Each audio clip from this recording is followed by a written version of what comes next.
Welcome back to the deep dive. Today we're doing something a little bit different. We're digging into a stack of sources that centers on a town called Hemlock, Oregon. And on the surface, if you just glance at the summary, this looks like a story about magic. Hold There on. are potions, there are tarot cards, there are curses. Yeah. But if you actually read the materials, that is not what this is about at all. No, not even close. To view this as a fantasy story would be, I think, to miss the point entirely. Exactly. This is a case study on sociology. Specifically, it's about the breaking of a social contract. We are looking at a phenomenon that the source material calls the discarded wife. It's a brutal term, isn't it? Discarded. It is. It implies trash. It implies something that once had, utility and now doesn't. It suggests a single-use object that has been used up. Used up and thrown away. And that is the core tension we are looking at today. We're tracking 3 women, Nora, Daisy, and Soraya, who did everything right. They followed the script. And then the script was ripped up in front of their faces. And that's what makes this terrifying.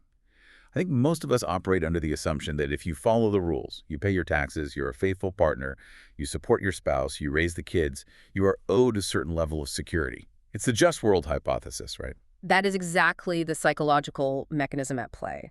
The just world hypothesis tells us that good things happen to good people. It makes us feel safe. Right. It makes the world feel predictable. It does. If I do X, I will get Y. Yeah. What happens in Hemlock is the total refutation of that hypothesis. These women did X and they got replaced. So before we get to the witches, and we will get to the witches, I promise, we need to understand the ecosystem where this all happens.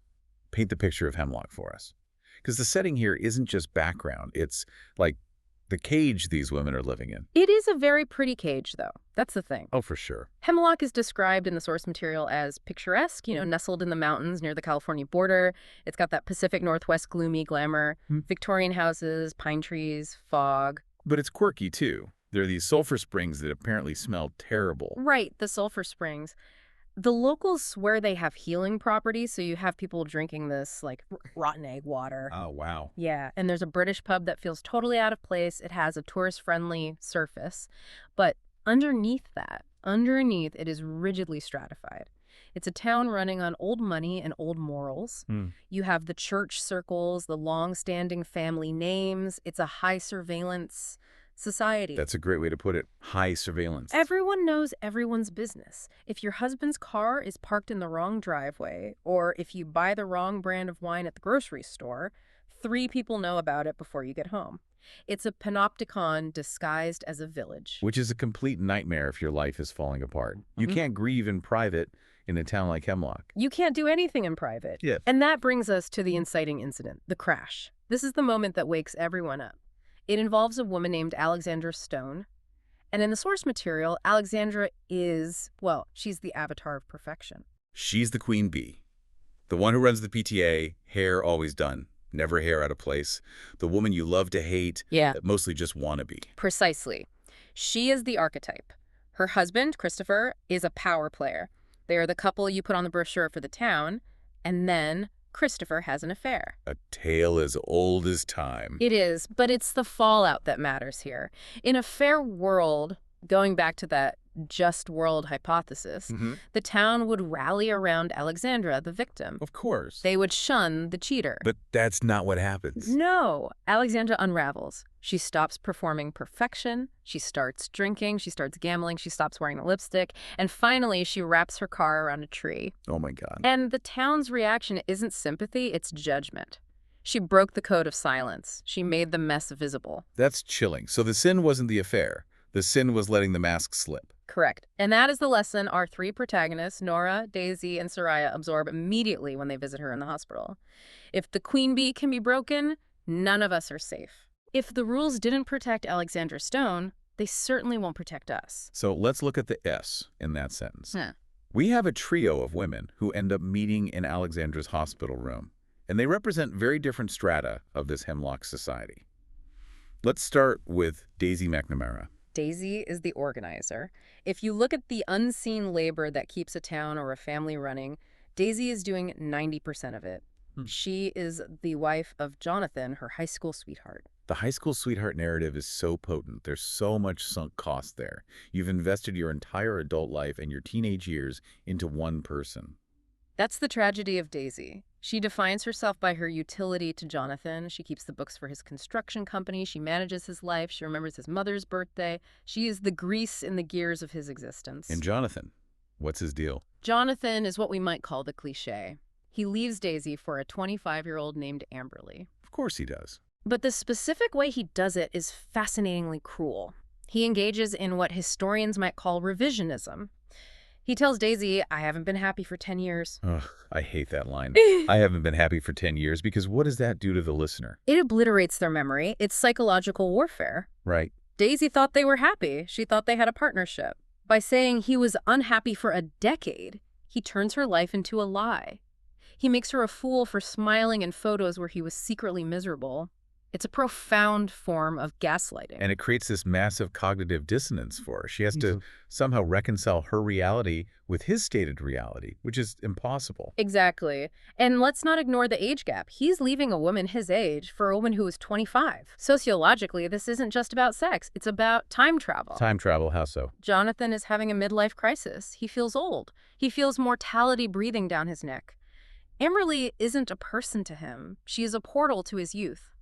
He thinks if he sleeps with a 25-year-old, he becomes 25 again. Meanwhile, he's treating Daisy like a discarded mirror because she reflects his actual age. Spot on. She reminds him of the mortgage, the kids, the prostate exams. She is reality. Amberly is fantasy. Okay, moving on to the character who I think generates the most intense discussion. Soraya Nichols, the trad wife. Yes. Soraya is the algorithm personified. If you scroll TikTok or Instagram, you see this archetype everywhere now. Sourdough starter on the counter, homeschooling the kids, submission to the husband as a spiritual discipline. And I want to be clear here. The sources aren't mocking her faith fundamentally. They're analyzing the transactions she made. She believes that her submission buys her protection. That's the contract. I will make myself small so you can feel big, and in exchange, you will shelter me from the world.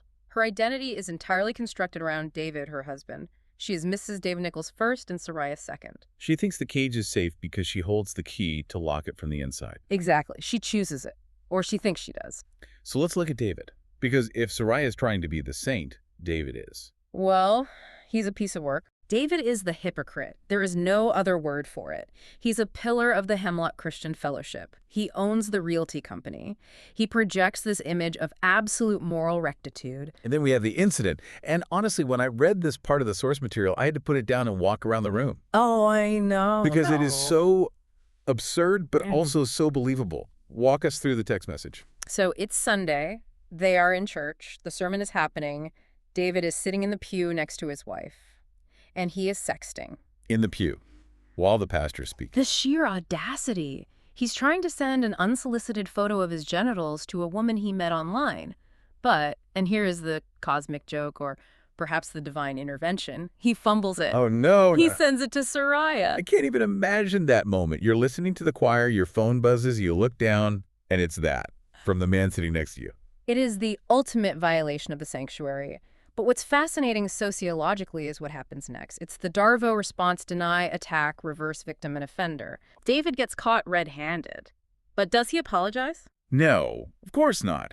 He blames the internet. He blames the devil. He blames visual stimuli. He blames the modern world. He essentially tells Soraya, I am a man, therefore I am under attack by temptation, and you need to forgive me because that's what a godly wife does. Oh, that is insidious. He weaponizes their shared faith to avoid accountability. That's the part that gets me. Yeah. He uses the concept of forgiveness as a muzzle.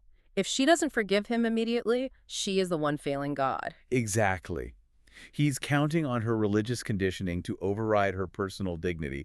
He thinks he has hacked the system. He thinks she can't leave me. She's a trad wife. She doesn't believe in divorce. He thinks he has a captive hostage. But he pushed her too far. He broke the illusion. And I think that's crucial for Soraya's arc. She realizes that the rules she followed were only binding for her, not for him. Right. The double standard is the breaking point. It always is. And then we have Nora. Nora is the cynic. She's the one who would roll her eyes at the trad wife thing. She's an artist. She's got a goth aesthetic. Nora is the outlier. She's a former foster kid. She describes herself as being raised by wolves. She didn't have the pampered upbringing of Daisy or Alexandra. She's a survivor. So why does she marry Ben? Ben is a dentist. He's boring. It seems like an odd match. She marries him because he is boring. She marries him for safety. She has a chaotic nervous system from her childhood. She thinks that if she marries a nice guy dentist, she can finally relax. She is using marriage as a nervous system regulator. But Ben pulls the soft betrayal. This is the one that is hardest to explain to people because it looks so polite on the surface. It really is. Ben doesn't cheat with a 25-year-old. He doesn't sext in church. He goes on a wellness retreat to Chile. To find himself? He uses therapy speak. He talks about boundaries and growth and authenticity. But effectively, he abandons his wife. He leaves her in a house she can't afford, cuts off communication, and frames it as a spiritual journey. It's abandonment disguised as self-care. It's the most modern form of cruelty. Precisely. And for Nora, this is devastating because it triggers her core wound: abandonment. She thought she had escaped the foster system dynamic of being passed around or left behind. Ben proves that even the nice guy can drop you if he decides you're hindering his vibes. So we have three women, the organizer, the trad wife, and the cynic. They're all discarded. And they meet in that hospital room. And they realize the game was rigged. That is the aha moment. They realize that playing by the rules, whether those are the rules of domestic perfection, religious submission, or being the cool, low-maintenance wife, guaranteed them nothing. And into this vacuum, into this space where the old rules have burned down, steps something new, or maybe something very old. Let's talk about Lady's Mantle. This is the catalyst. A shop appears in a storefront that usually cycles through failed businesses: a yarn store, a dog bakery. Suddenly, it's an apothecary. And the proprietor is Aggie Green. Aggie is a classic archetype. The crone, the wise woman. She has white hair, piercing eyes. And the text leaves it wonderfully ambiguous. Is she a literal witch with supernatural powers? Or is she just a master of cold reading and psychology? She seems to know what they need before they ask. Which is a hallmark of both great intuition and great magic, isn't it? She pulls them in and gives them tarot readings. And we need to spend a minute on these readings because they were perfect psychological portraits. Let's break them down. Daisy gets the Tower. The Tower is the scariest card in the deck for most people. It shows a tower being struck by lightning, people falling out of it, fire everywhere. It signifies total destruction of the foundation. Which is exactly where Daisy is. Her life is on fire. But Aggie's interpretation is key. She says what falls away didn't belong. She reframes the destruction. Instead of a tragedy, it's a controlled demolition of a condemned building. Daisy's marriage was a prison, not a fortress. The tower falling is actually liberation. That's a powerful reframe. It's everything. Then Soraya gets the Hierophant. The Hierophant is the Pope card. It represents tradition, religious structures, established systems, dogma. For Soraya, this is her mirror. It represents the rigid structures that are crushing her. And she can't handle it. No, it freaks her out. She actually flees the shop because it hits too close to home. It challenges the very system she's been trying to please her whole life. And Nora gets the Moon. The Moon is about cycles, illusions, the subconscious, and fear. It's about things being unclear, walking in the dark. This connects directly to Nora's purse. She's carrying a purse embroidered with moon cycles that Ben gave her. Oh, that's a great detail. It symbolizes her hidden desire for magic despite her cynicism. She's living in the dark, unsure of reality. Is Ben coming back? Is he not? She's in the shadows. And then Aggie does something very practical, something brilliant, actually. She hires them. This is the genius of it. Before she teaches them any spells, she gives them economic power.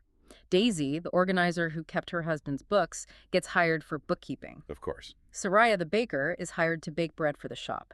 Nora is hired for the counter. It's Maslow's hierarchy of needs. You can't have self-actualization, or magic for that matter, if you don't have food and shelter. Exactly. The shop offers them an identity outside of wife. It's economic empowerment as a foundation for spiritual empowerment. So they have jobs, they have a clubhouse, and now they start dipping their toes into the woo-woo. Let's talk about the bay leaf ritual. This is their first foray into magic. And note how simple it is. Aggie asks them to write their intentions on bay leaves and burn them. It's very accessible. Daisy writes that she's worried about sets for the youth theater production. Nora writes that she needs an art commission. And Soraya, well, Soraya has to frame it differently. Right, Soraya frames it as a vision board entry. She can't call it a spell, that would be sinful. But she writes that she needs financial independence. So here is the skeptical question. Does burning a leaf change the universe? It's a fair question. Does the smoke go up and twist the arm of fate? Maybe, maybe not. But let's look at the neuroscience. What does writing it down do to the brain?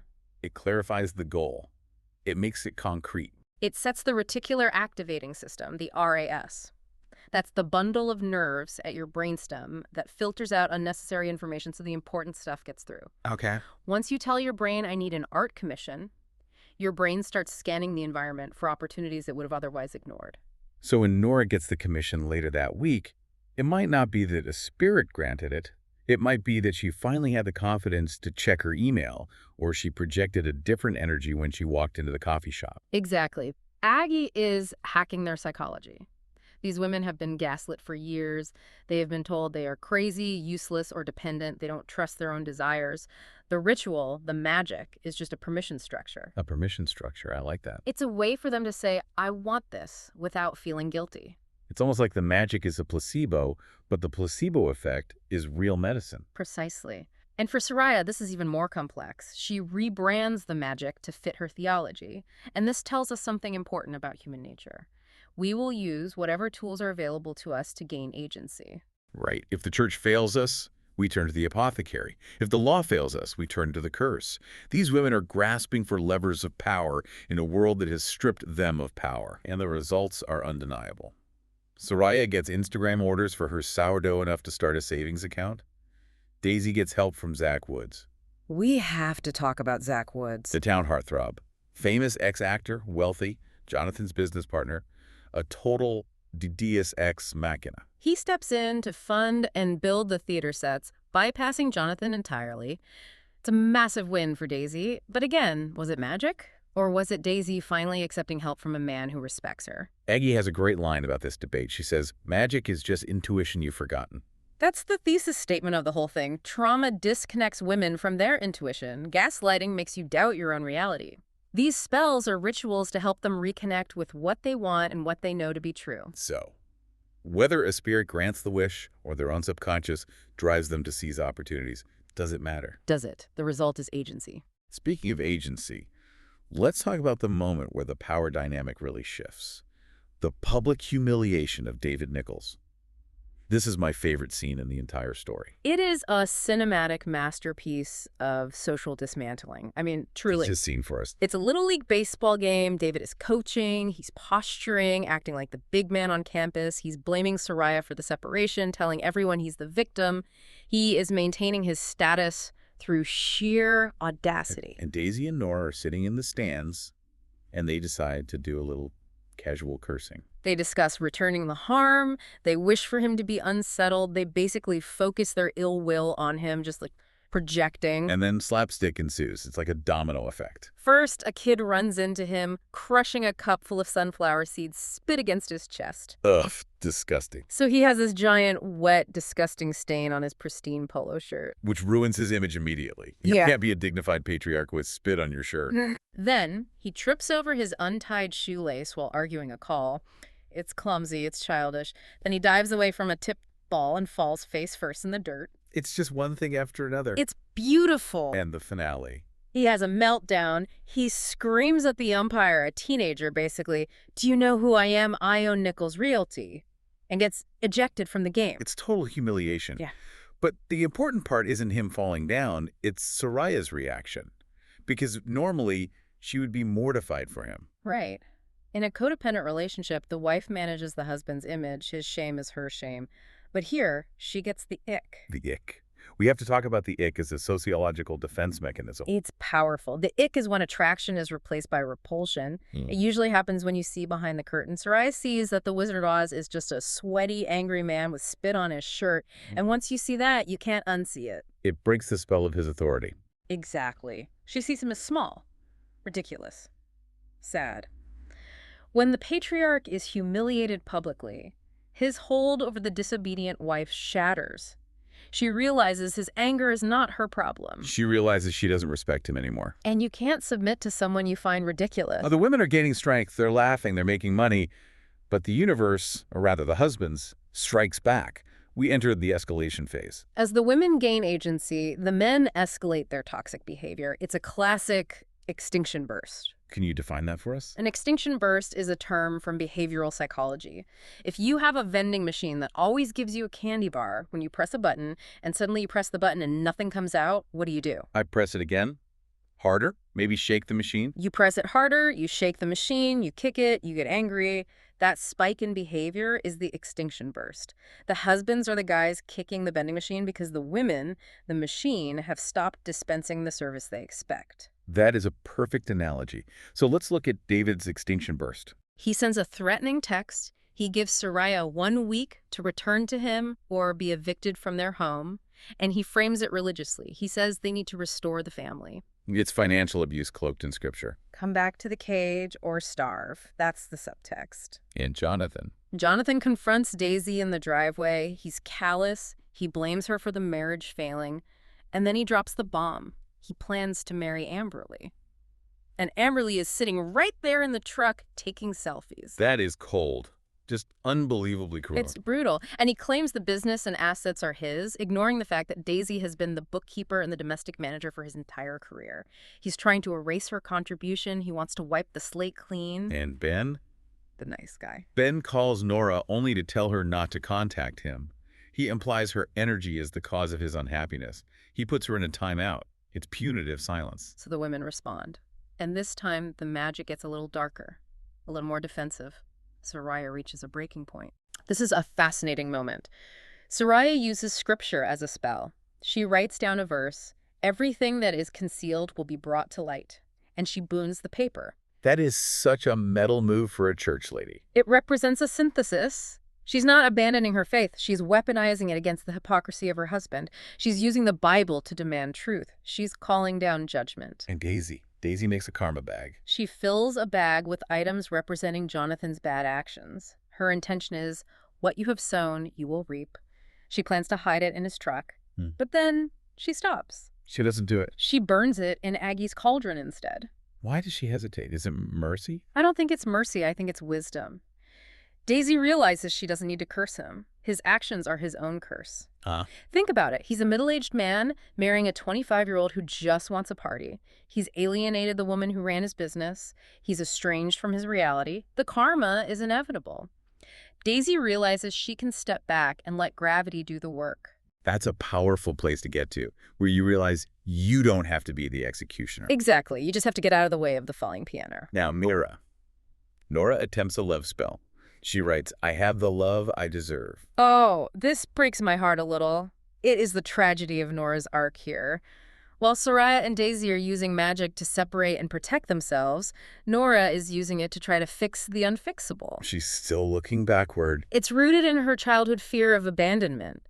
She's trying to manifest a version of Ben that might not exist. She's looking backward while the others are looking forward. But the wording is tricky, isn't it? I have the love I deserve. It is. Magic and psychology is literal. If the spell works and she gets the love she deserves, it might not be Ben. Right. It might be self-love. Or it might be someone else entirely. Speaking of someone else, we need to talk about Sam. Sam, the foil, the anti-Ben. Sam is Nora's foster brother and best friend. He represents a completely different kind of masculinity. Ben is the dentist, the civilized guy, the one who needs to go to Chile to find himself. Sam is an electrician. He's working class, he's present, he's reliable, and he's grounded. There's a scene it triggers the local dive bar. Nora and Sam are eating burgers. It feels so comfortable. It's intimacy without performance. With Ben, Nora is always performing wife. She's trying to be low maintenance, trying to hide her trauma. With Sam, she's eating fries, talking about her crazy mother, being real. And Sam has beef with the husbands. He calls out Ben's behavior as rich guy shit. He says, I don't sit around wondering if I misplaced myself. That line cuts through all the therapy speak. It highlights the class privilege inherent in Ben's journey. Poor people don't get to abandon their families to find themselves in the Andes. Sam is there to fix the fuse box when the lights go out. Ben is the one who turned off the lights. The narrative is screaming that the stability Nora craves isn't with the dentist, it's with the electrician. But Nora can't see it yet. She's still blinded by her need for safety, which she associates with status. And briefly, let's touch on Zach Woods again. He serves a similar function for Daisy, doesn't he? He functions as a mirror, a different mirror. Jonathan looks at Daisy and sees a discarded wife. Zach looks at Daisy and sees a capable, attractive, intelligent woman. Sometimes you need a new mirror to see yourself clearly. He validates her worth just by treating her like a peer. So we've arrived at section 7. We need to define what a witch actually is in this story. Because they call themselves the Discarded Wives Club in their group chat.